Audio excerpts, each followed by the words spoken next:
Hi. Hello, everyone. We're just going to wait a few minutes up here at the top just to let some of our attendees roll in. Thank you for joining us.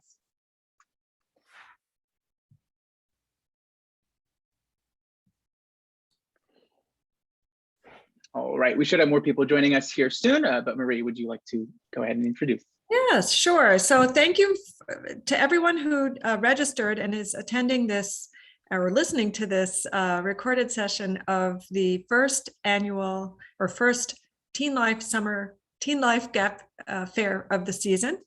I'm very delighted that you're here. We've been working very hard to gather all of these resources together for you. I just want to show you a brief glimpse of our new website, which we just launched a couple of months ago. And for those of you who are looking for gap year programs, this is a great resource to just check out by just clicking on gap year programs and hitting go, and all these wonderful programs will appear, and you can use the filters to really find what it is you're looking for. So tonight, though, we have a very special session, 2 sessions of programs who are giving us a personal story of why a student should consider their gap program. So with that, I'll let John take over. Thank you so much.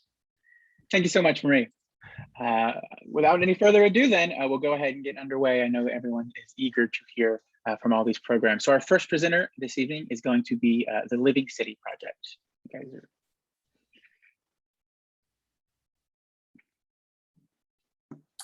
Hi, everyone. Good evening. I'm Tanya Gallo, and this is Andy Myers, and we are the co-founder and directors of the Living City Project. And this evening, we will be talking to you about our City Gap program, which is our gap year program that's based here in New York City for young people 18 to 22 who've either decided to take a semester off from college or are taking a gap year before attending college. So I think if there's one thing which distinguishes our program from others is that we see New York City as a classroom. Basically, whenever we can, whenever our partners and the weather permits, we are out in the city doing field work, engaging with partners who may be in city government or advocacy work or environmental organizations. And we experience the city as a classroom, as a studio, and as our community, doing projects that address the urgent challenges facing the city. And I think what makes our program unique is that we are very much addressing questions and challenges and issues that are facing New York City at this moment. So, particularly where we are right now, slowly emerging out of the pandemic, we're looking at how New York City is rebuilding and reemerging, and that cuts across many different issues and topics. And we really provide an opportunity for students to find questions that they're really interested in solving during the semester they're with us. We won't go through everything on every slide, but we'll touch upon what we see are the most relevant points. And I think on this one, it's really about the fact that we support both independent work and group work. And so we have a group project that we determined collectively. And we also have personal projects where you're able to pursue your own passions or discover passions in the city. And a really important part of how we do those projects is working with partners throughout the city. So we have relationships set up with expert practitioners in many different fields that touch on the kind of projects that we'll be doing. But we also create opportunities for young people to actually develop and find partners in the areas that they would like to focus in. And many times those relationships end up becoming people that you can get an internship with in the future, or get a job, or become mentors even once you leave our program. And here's just some sort of values that are connected to why we do the program and that we sort of inform the mission. All the work we do is hands-on. It's very connected to students' lives. It's always place-based. We're always out in the city connecting to place. It's empowering for young people. It's relevant to students' lives and to current issues, and it's experiential. We look at the city through what we call our 5 living city lenses. The form of the city permits us to look at architecture and planning, and the way that the city is laid out, the city grid, the infrastructure, and to master the transportation system. The resilient city is where we look at questions of environmental justice, questions of waterfront resilience and flooding and energy, and do work which actually engages with questions of sustainability.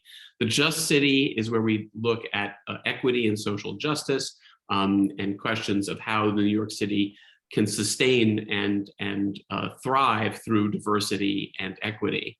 There are many questions about the stories we tell about the city, and in the City of Memory, we look at memorials and the kinds of voices which are represented that may not have been represented in the past through City of Memory. And then finally, New York City is both a crucible for creativity and is a product of creativity. So in the City of Creativity, we look at art and culture and theater, and how the city relates to those experiences. And here we'll go through the next couple of slides quickly because I know we're coming on time soon, but here are just some examples of projects. We use these as just getting, young people's juices flowing about thinking about what's possible, but it really can be whatever questions students are really interested in solving. But here's some examples of projects that we have done. And you can see here, this is just a huge list that we use as kind of a jumping off point.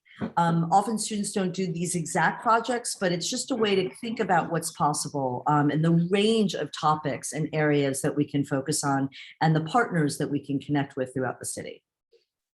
And finally, outcomes. These depend upon the kind of person you are, but in almost all cases, our time in the city is a transformative experience. You can either go deeply into the passions that you have or discover new ones. You make lifelong friends with the peers in the program, and you engage in projects that really have an impact on the world. And, this is also an opportunity to develop life skills. You're living independently for the first time, kind of managing the city independently and with the group. And so it's giving you an opportunity for that as well. And to create a real project. We've had students create podcasts, websites, books. So you really come away with an actual product from the learning you've done in this semester. And last but not least, practical information, much of which you can find on our website, livingcityproject.com. It's a relatively straightforward application process. It's mostly for us to learn more about you, so that we can tailor the experience to your passions and interests. And there's the other information. We also have housing in a fantastic space with a partner educational housing service in Brooklyn Heights. And thank you. All right, thank you guys so much. Really appreciate it. I will remind all of our attendees that while your video and your microphones are turned off, you are free and encouraged to ask any and all questions you might have using the Q&A panel or directly in the chat. Thank you, guys. Our next presenter is going to be Wy'East Mountain Academy. Hey guys, I'm Elijah Teeter from Wy'East Mountain Academy. I'm the athletic director. And I've been living up in Oregon for about 4 years, which is where our academy is based. We're in between Portland and Mount Hood. Mount Hood is a glacier / volcano / year-round riding for skiing and snowboarding. We're an outdoor-based program, and so we have skiing, snowboarding, skateboarding, mountain biking, and it's just, I love it. I grew up in Vermont, and so it kind of reminds me a little bit of home.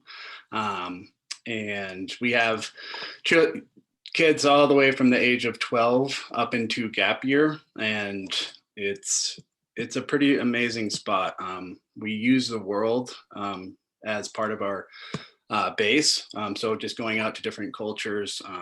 Our mountain bike program was trying to get down to Peru, but obviously with the COVID and regulations, a little harder, so that might be pushed till next year.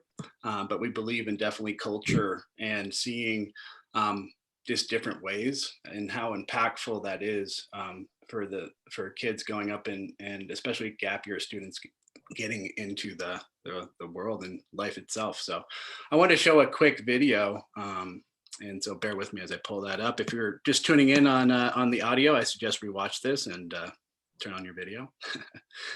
Here we go, share screen.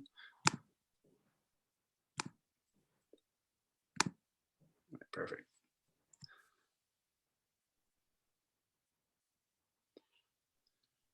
And so we have introductory, anywhere from your first time on a skateboard or on a snowboard or on a mountain bike, all the way into Olympic medalist.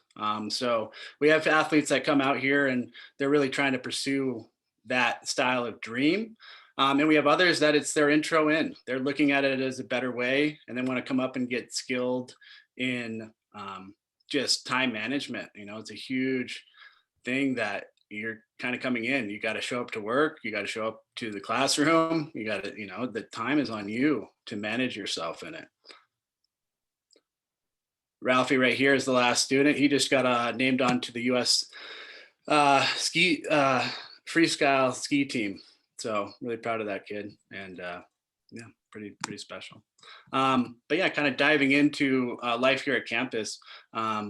We have our, let me stop share here. There we go. We have our residential, which is kind of tuned in to that play. You know, I think it's Circus des Soleil, they have the play time where the artists will come in and they'll be allowed that kind of reflection period, which is, I think, something that I know for myself, I often overlooked growing up, and I still do. It's work, as opposed to, no, you gotta take some time. You gotta go hang out with your family. You have to go and have some fun, because for me, and I think a good representation of the Academy, it's the journey that is the gold. You know, I think a lot of people set up these ceilings that I have to reach this to be happy. And what we really try to go out and teach our students is, no, you got to enjoy the time every minute. And how do you get into that mindset? A typical day in the life here at the Academy is our students will get up and around 7, and then they'll go up and have a little morning warm up. So that gym that you saw there at the end, just kind of come up and exercise a little bit. And then they'll head to breakfast, followed by a return back up into athletics. And so athletics is 4 hours each day, morning or afternoon, depending on which side of the school you fall on with our teachers. But if you're in a morning athletic segment, you're going to come back up to the gym. Usually Monday, Wednesday, Friday, or Tuesdays and Thursdays will be a slight warm up, and it'll be yoga with meditation, followed by an active either gym session, a basketball session, go for a run. You know, it's pretty much the outdoors again is kind of where we live. So it's something where we have a structure, but then again, back to that art of play, we allow, you know, students to engage and try to get them to actually take accountability for where they want to take it. And so from there, you're going to go in and the skate program might be heading down into Portland and make a trip down there. The snowboard program might go and play soccer down at the field, followed by a trip to the thrift store on their way back to pick up some clothes. I mean, thrifting these days, it's kind of insane to see from my generation, but there's so many people who love it, and just looking for those deals, it's pretty fun to watch. And then they'll come back and finish up athletics, do a nice lunch, and then we'll go do classroom time from 1 to 4. And I think for our gap year students, it's really tuning into, you know, what does that next process look like? Are you looking into, you know, a trade school? Are you looking at bridging into a college? It's really tuning that in. And so part of what we do is we'll roll out a quad plan, which is a 4-year plan, and we'll work with our students of how to reverse engineer that. So looking at where do you want to be in 4 years? And then how do we map that back down into what you're doing tomorrow? So it's something that we've used to help develop Olympic medalists.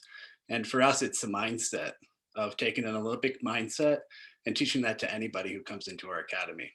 So I could talk on forever because I love this place, but thank you so much.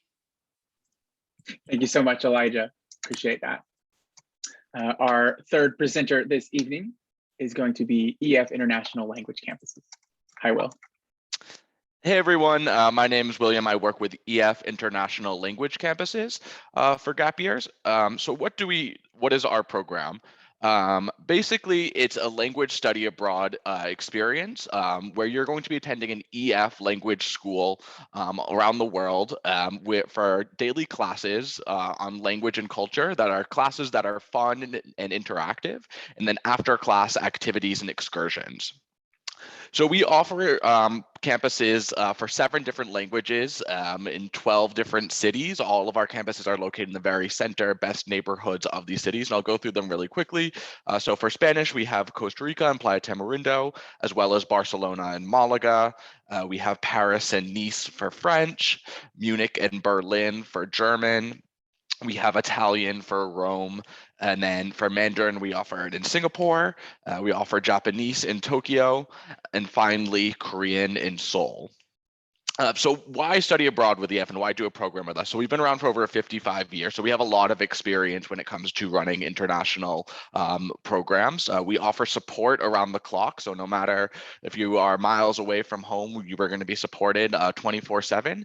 We offer an exclusive curriculum, and that curriculum is really based in experiential learning. Our language classes are not your typical high school or even college classes with tons of grammar and memorizing. It's really based on living the language. And so this guarantees progress. If you're going to really advance your language skills while you're there, you're going to be with an international community with students coming from all over the world.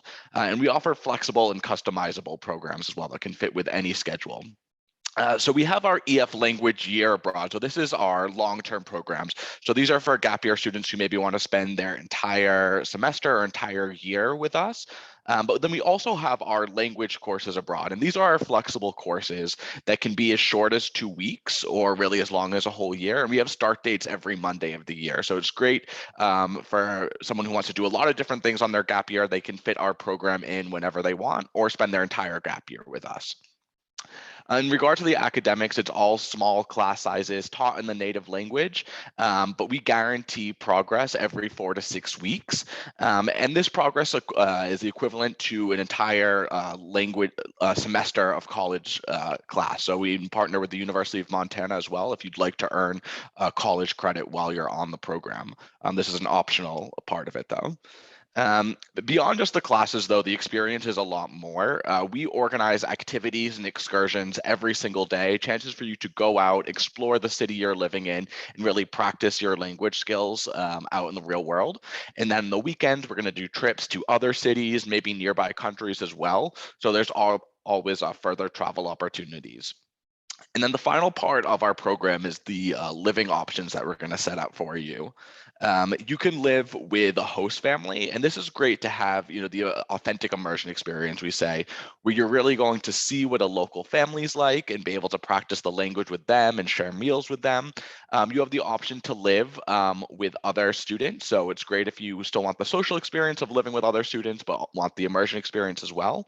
You have that option.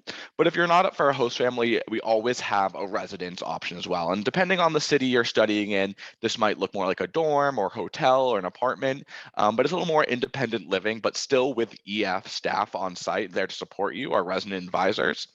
And you're going to be, it's a really great chance to be living in the center of some of these amazing global cities. So who can join our program? Well, it's open to students of all ages, language levels, and backgrounds.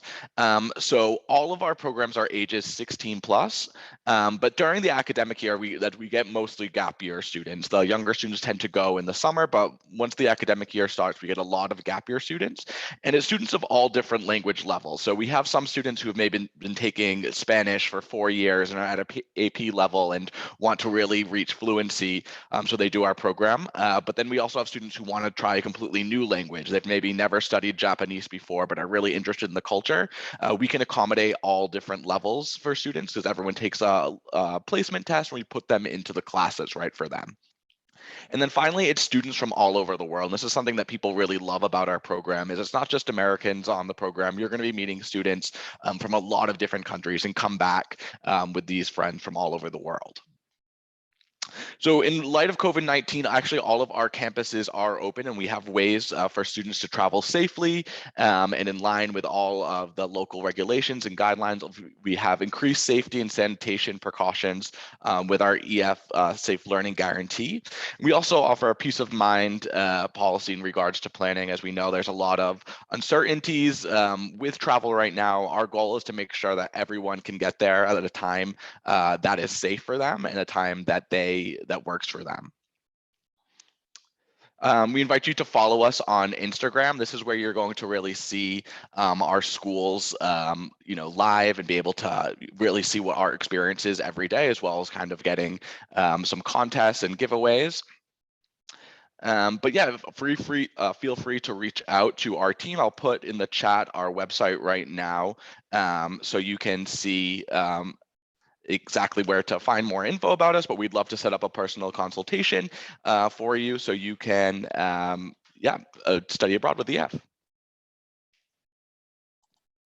Thank you so much, William. I will remind everyone that information on all of these programs can be found on their various websites and on teenlife.com. I know we've got 6 minutes, and as Elijah said, I know everyone here could talk about their program the rest of the night probably. So please feel free to ask any questions in the chat or further look up information on these programs. Our next presenter tonight is going to be Pacific Discovery. Hi everyone, thanks for joining. I am Arthur from Pacific Discovery. We run, 2 seconds. Screen on.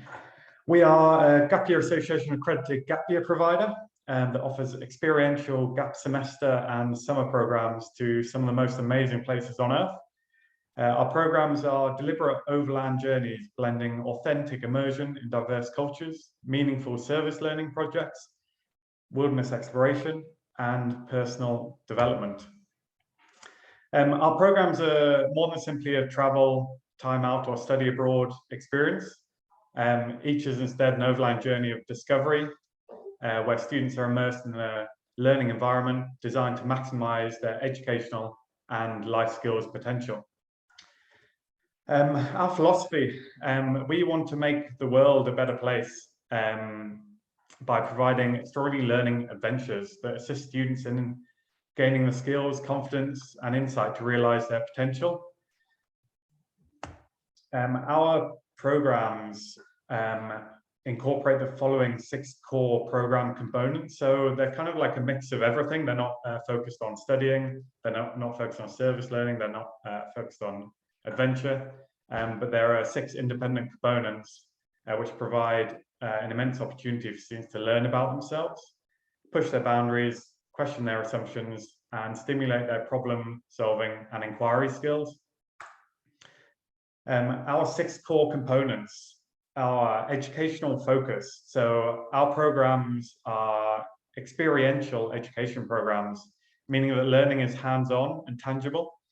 For example, students will learn about a country's history and culture by immersing themselves in it, meeting local people, and hearing local life stories.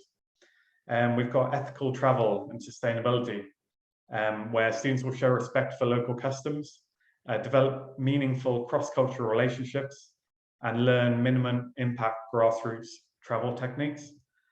My favorite one, outdoor exploration. We immerse students in the wilderness for an opportunity for students to become grounded and teaches appreciation of wild places and provides an opportunity to explore local environmental issues and relate these issues to the global environmental themes, which we know is so important today. We provide service learning, where volunteer elements are built into our programs, allowing students to immerse themselves in a place and share an experience with local people, which bridges the gap between visitor and host, which on a tour or a quick travel you don't normally get. And that leads us on to cultural immersion, where we really immerse in local culture through homestays, volunteer projects, and language study. And then we have personal leadership and development, where throughout the 10-week or 6-week program that we run, they're given the opportunity to have leadership opportunities, facilitate reflection, and coordinate their daily schedule. And that's really what Civic Discovery Program is. It's a mixture of all these 6 components along a 10-week, a 6-week gap program, or a summer program, which is a bit shorter. Our destinations, well, we span across the globe. Obviously, that's been changing with COVID. But we make sure that you aren't just visiting a destination, but immersing yourself in its culture and its history. So this coming spring and fall next year, we are running programs in Hawaii, where you could be kayaking, you could be hiking, or you could be learning from local nonprofits. We're running a Central America program where we have immersive Spanish lessons. You could become PADI dive certified and work with animals on a conservation project. South America, again, there's a Spanish language element to it. And we're going to be visiting the Galapagos Islands, which is famous for its wildlife. We have Thailand, where again, animal conservation comes into it with an elephant sanctuary, yoga and Buddhist meditation retreats, and a scuba diving course. And we've just released a Spain program in Europe, where we'll be visiting cathedrals and the major cities, and also getting a pilgrim's credential for walking part of the Camino de Santiago. Nepal is one of our more adventurous programs. We'll be doing 16-day treks and volunteer projects in the small villages in the foothills of the Himalayas. Our other programs, which are all available on our website, are Hawaii and West USA. And we do a tour of a program of the Deep South States USA. We've got a 6-week mini semester program in Bali, an adventure leadership program in Patagonia, Costa Rica 6-week program, and a few more that I haven't mentioned here. We are actually based in New Zealand, and we know our way around this incredible country. And having been closed off for over 1.5 years, we can't wait to welcome you back in next fall. And this program normally fills up fast, so you can register your interest now, just in case it fills up. So what's next? Have a look at our website, speak with one of our dedicated advisors who are in the office, and you can apply online. If you have any questions, just pop them in the question answer or chat, and I'll get to them as quickly as possible. Thank you so much, Arthur. Really appreciate it. Our next presenter is going to be Raleigh International. Hi, thanks for having me, guys. So we'll share this. Perfect. So I am the Events and Marketing Officer at Raleigh, and my name is Georgia. So we are a global youth action organisation that ignites, equips and mobilises young people aged 17 to 24 with the skills, knowledge and experience to create lasting change in the world. We've been going since 1984, so we have over 37 years worth of experience behind us. And if you were to join one of our 2 programs, you'd be joining an alumni family of over 55,000 people. So I'll start off by talking about our expeditions, because this is our longest standing program, and you can join us in either Nepal or Costa Rica, and the decision on where you go to is completely up to you. So what's involved in a Raleigh expedition? So we run 4, 5, 7 and 10-week expeditions. Our 10-week expeditions are the most popular because you'll get to take part in the 3 different projects that you see on the screen here. So community, environmental and an adventure leadership track. Each of them will be for 19 days. A 7-week expedition, you'll get involved in 2 out of the 3, again, each being for 19 days, or on a 4 or 5-week expedition, you focus either on a community project or an environmental project and a shorter adventure leadership track. Our 7 and 10-week expeditions run spring, summer and fall. So like I said, are perfect for anyone who's wanting to take a gap year, or if you're just wanting to do something during the summer, then we've got our 4 and 5-week expeditions then. So our adventure leadership tracks are not only about working in teams of 12 to 14 volunteers, carrying everything that you need on your back, but also picking up regular food drop-offs as you go along the way. You're also taking in some incredible views. So whether that's trekking throughout national parks in Costa Rica, or in the foothills of the Himalayas in the Ruby Valley in Nepal. And this project is all about your personal development. So team building skills, communication skills, and leadership. Each volunteer gets to be the leader of the group for the day, so makes all the decisions with regards to how far you're going to trek that day, who's going to be navigating you, where are you going to camp, and when you get there, who's cooking you dinner, who's collecting firewood and water. Our environmental projects are currently only in Costa Rica, and that's because 5% of the planet's biodiversity is in Costa Rica, and 25% of the country is a protected area. So there's a great deal of natural resource to preserve there. So whether you're creating pathways like you can see on the screen here, making sure that the parks are easily accessible for tourists, but park rangers, scientists and researchers as well, or you might get involved in reforestation work and just general maintenance of the parks, helping to support the park rangers. In Nepal, our community projects are water, sanitation and hygiene based. So working with the communities in the Gorkha region that are still feeling the effects of the earthquake back in 2015, and they don't have access to safe drinking water. So we're improving that access. You could be digging trenches like you see here in order to lay water pipes that will connect water tanks to tap stands that you'd also be building within the communities, but then also getting involved in awareness raising sessions as well. So teaching the 7 steps of hand washing or holding menstrual hygiene awareness raising sessions with members of the community.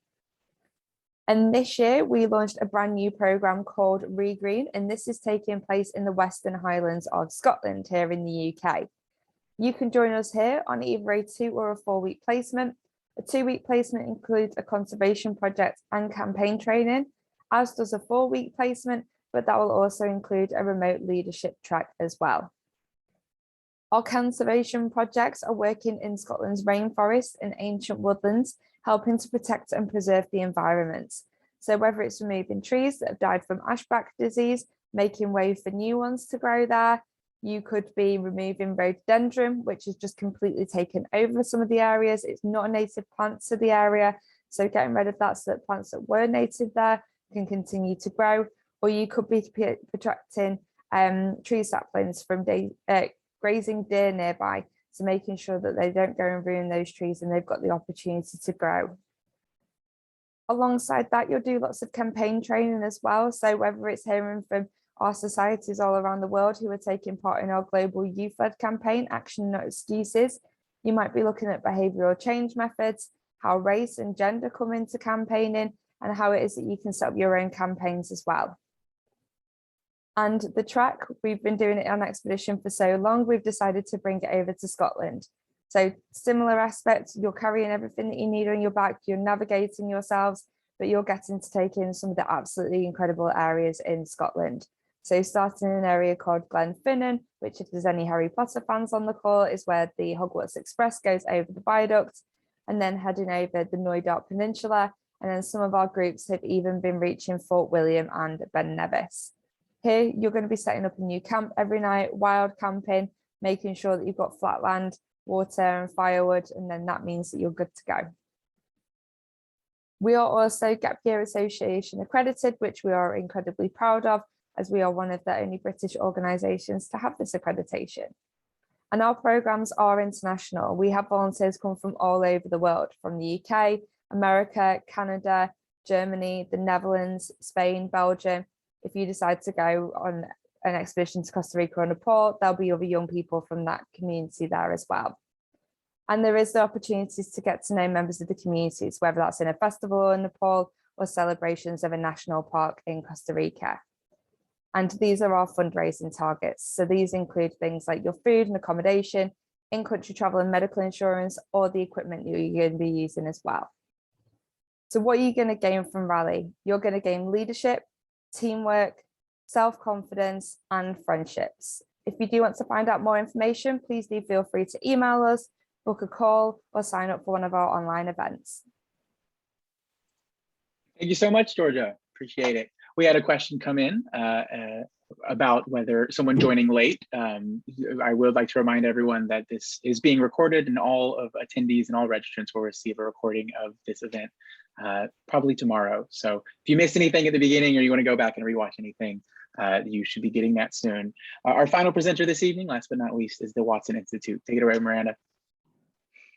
Great. Thank you so much. So what is Watson Institute? We are a 4-month accelerator based in Boulder, Colorado. What we do is we focus on building a global community. We have high-level courses that teach hands-on skills, tailored mentorship for individuals joining our program. So we teach basically these hands-on skills through the vehicle of entrepreneurship. We believe in social change through entrepreneurship and how this is a powerful tool to teach young leaders and entrepreneurs. Now I'm going to share a story with you, and this is one of my favorite stories right now.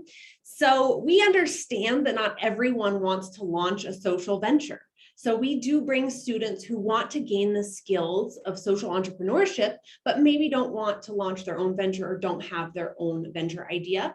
And we pair them with entrepreneurs who've already launched a venture.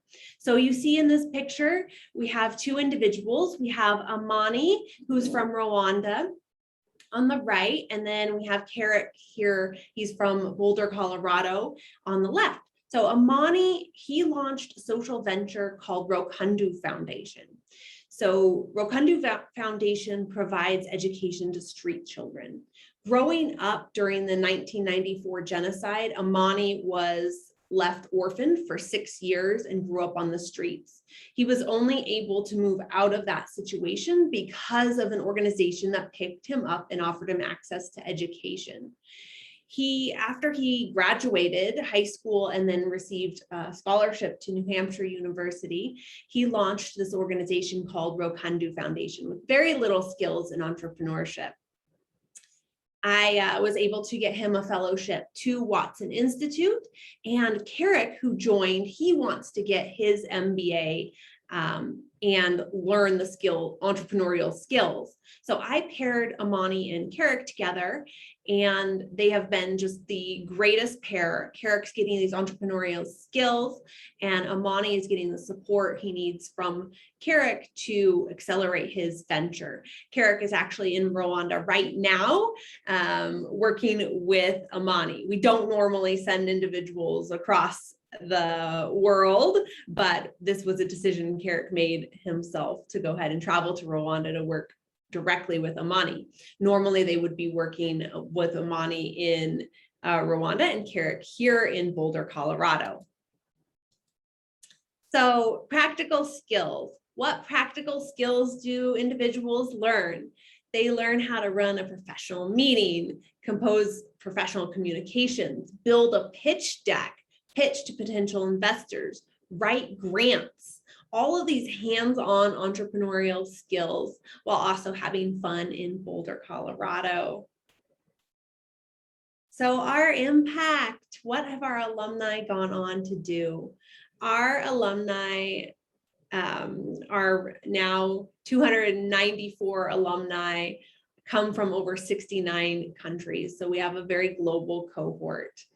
They've collectively raised over $1 million to support initiatives they've led. They've created over 1,000 full or part-time jobs, and they've impacted over 5 million lives with initiatives they've led. Now we're industry agnostic, so the types of issues they're tackling range from access to education, like Amani, the story I shared, to tackling issues of climate change, other social injustices in the world. We have individuals working on tech innovations to solve problems. You name it. We are industry agnostic, so we have quite a few different types of social ventures being built by the students that we support. Our alumni have been selected to Y Combinator, the Echoing Green Fellowship, and Forbes 30 Under 30. They've also continued their education at Harvard University, New York University, Princeton University, Syracuse, Columbia, among others. We are invested in the leadership and entrepreneurial skill building of the individual. We don't necessarily care if they go on to launch their own venture. What we want to do is invest in the individual and then help them on this journey of creating positive change, whether that's going on to the next phase of their education or continuing to work within an organization that creates positive change.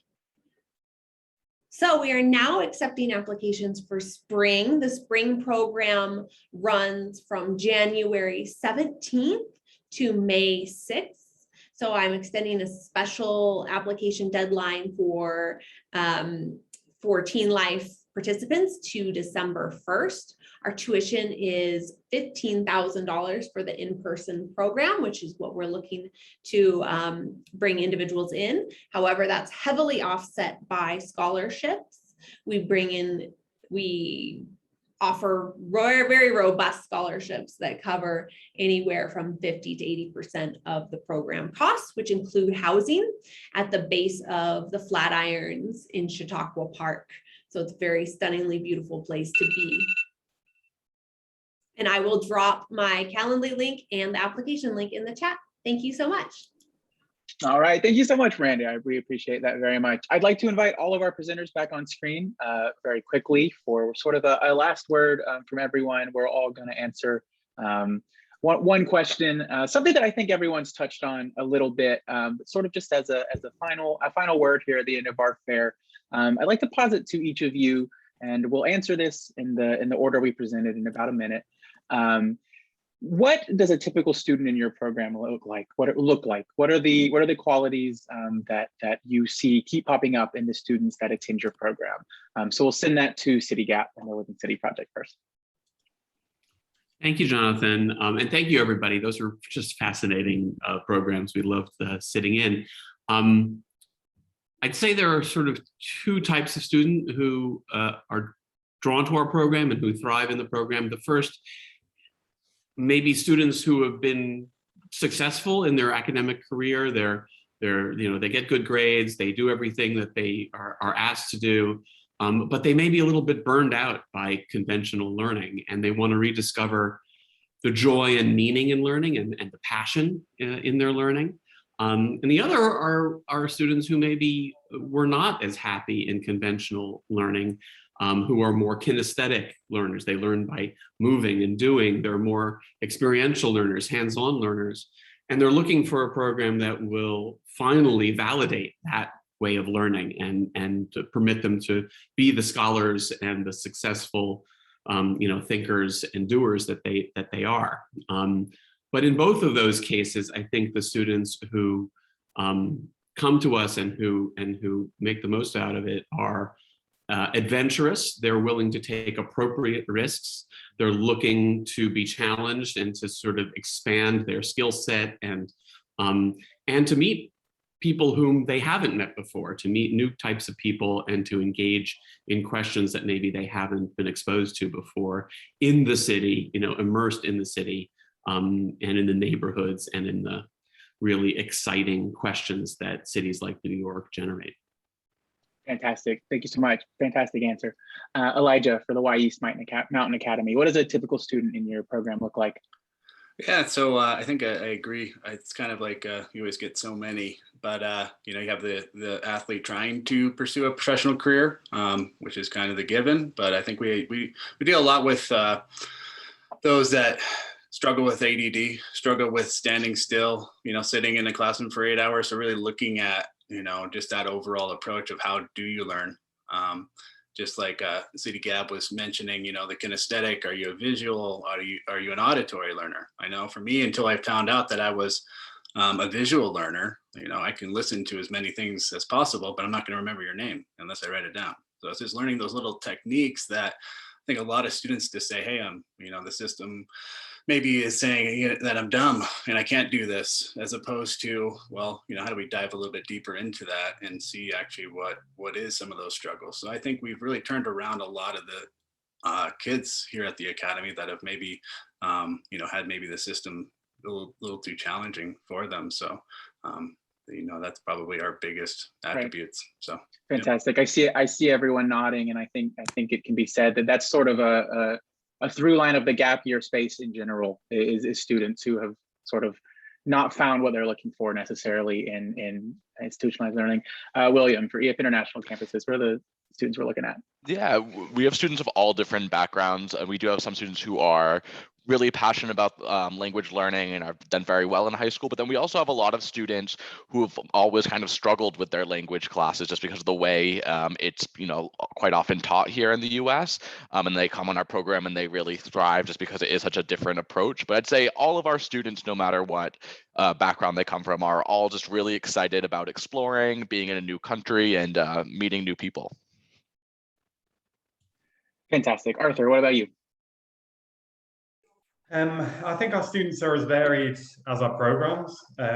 We do travel across the globe, and for example, Nepal would be for the more adventurous student who likes outdoor exploration, whereas our Hawaii student would look at more sustainability or be more interested in that, whereas our Spanish, South America and Central would be language focused, want to learn a new skill. They all touch upon the 6 components, and but they each vary with their students. So we've just finished up fall, and we've had a whole range of students on the different programs. Fantastic. For Raleigh International, Georgia. So I would say that our programs are for people who are just wanting to create lasting change in the world. They're wanting to have a positive impact and be able to get involved in something that they're going to look back on and think, wow, like I've made a difference there.